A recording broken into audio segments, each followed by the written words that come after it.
नमस्कार दोस्तों, ये video editorial compilation for mains का पार्ट है। आप प्लेलिस्ट में जाके एडिटोरियल की वीडियोस पेपर वाइज और टॉपिक वाइज देख सकते हो। और अगर आप दिसंबर 2019 के बाद की वीडियोस को देखना चाहते हो तो वीडियो के नीचे मौजूद ज्वाइन बटन की सहायता से आप मेंबरशिप को ज्वाइन कर सकते हो। चलिए डिस्कशन स्टार्ट करते हैं। आप इसे जीएस पेपर 2 के इस टॉपिक से जोड़ सकते हैं। शुरुआत करते हैं। देखिए, मेडिकल इंफॉर्मेशन अभी लीक हुई। एक रिपोर्ट आई जर्मन साइबर सिक्योरिटी फर्म की, जहां यह बताया गया कि medical details millions of Indian patients की लीक हो चुकी हैं और वो इंटरनेट पर फ्रीली अवेलेबल हैं। ये चिंता की बात है। जो डेटा लीक हुआ है उसका नेचर समझिए।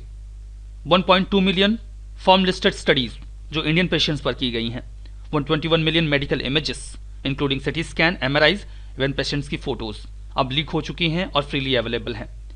इन इमेजेस को, इन इंफॉर्मेशन को इजिली माइन किया जा सकता है। डीपर डेटा एनालिसिस के लिए प्रोफाइल क्रिएट की जा सकती है। सोशल इंजीनियरिंग, फिशिंग या ऑनलाइन आइडेंटिटी थेफ्ट के लिए इसका इस्तेमाल किया जा सकता है।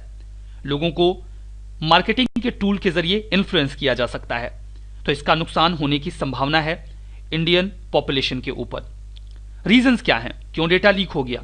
रीजन ये है क्योंकि इंडिया में जिन डेटास को सिक्योर किया जाता है वहां पर कोई सिक्योरिटी या picture archiving and communication system नहीं है, सर्वर्स नहीं है जो इंडिया में जो मेडिकल प्रोफेशनल्स डेटा गैदर करते हैं उसे सिक्योर करता हो। बहुत ही आसानी से बिना किसी प्रोटेक्शन के पब्लिक इंटरनेट के साथ जुड़ते हैं और वो डेटा इजीली एक्सेस किया जा सकता है। पब्लिक डेटा का लीक होना इंडिया में काफ़ी कॉमन है। सरकार की वेबसाइट से आधार का डेटा डाउनलोड कर लिया जाता है या इलेक्टोरल डेटा लीक कर दिया जाता है और बल्क में डाउनलोड होता है। ये तो पहले भी हो चुका है। Data protection regulations European union और यूएस जैसी कंट्रीज में, यूरोपियन यूनियन तो एक ग्रुप हो गया, ग्रुप ऑफ कंट्रीज, और यूएसए यहाँ पर बहुत स्ट्रांग है। लेकिन इंडिया में अभी भी ऐसा कोई कंप्रिहेंसिव लीगल फ्रेमवर्क नहीं है जो लोगों की डेटा प्राइवेसी को सिक्योर करता हो। Draft personal data protection bill 2019 अभी भी रास्ते में है। जो प्राइवेसी की प्रोटेक्शन की बात करता है उसे अभी भी गवर्नमेंट फाइनलाइज नहीं कर पाई है। ये जो ड्राफ्ट बिल था वो जस्टिस बीएन श्रीकृष्णा कमेटी की रिकमेंडेशंस पर तैयार किया गया था, जो उन्होंने ministry of electronics and information technology को 2018 में सौंपा था।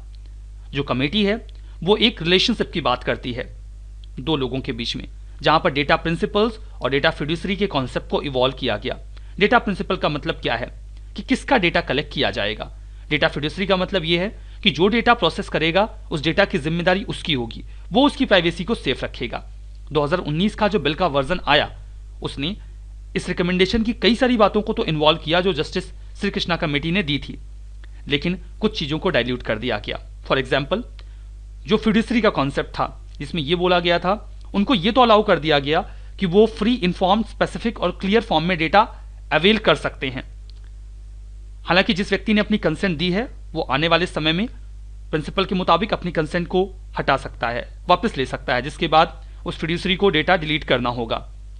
लेकिन यहां पर एक चीज डाइल्यूट कर दी गई जो 2018 के बिल के वर्जन में थी लेकिन 2019 में हटा दी गई, जिसमें यह बोला गया था कि अगर फिड्यूसरी के पास से कोई डेटा थर्ड पार्टी के पास जाता है जिसका मिसयूज होने की संभावना है तो इसे एक ऑफेंस माना जाएगा और फिड्यूसरी जिसके पास ये डेटा है उसे पनिश किया जाएगा। लेकिन यह प्रावधान 2019 के बिल में से हटा दिया गया। मतलब अब फिड्यूसरी सेफ है अगर उसके पास से डेटा मिसयूज हो जाए तब भी। और भी कुछ सब्सटेंटिव इश्यूज हैं इस बिल को लेकर, जहां पर स्टेट इंस्टीट्यूशंस को काफी एग्जम्पशन दिया गया है कि वो बिना लोगों की कंसेंट के भी डेटा गैदर कर सकते हैं। पब्लिक डेटा भारत में इनसिक्योर है क्योंकि इसे इनसिक्योर तरीके से स्टोर किया जा रहा है। स्टेट और प्राइवेट एंटिटीज दोनों ही इसमें इन्वॉल्व हैं। हमें एक कंप्रिहेंसिव डेटा प्रोटेक्शन एक्ट की आवश्यकता है, बहुत जरूरी है, ये नीड ऑफ द आवर है। ये आर्टिकल हमने यहां पर डिस्कस किया। इस डिस्कशन में फिलहाल इतना ही है। Thank you very much for discussion.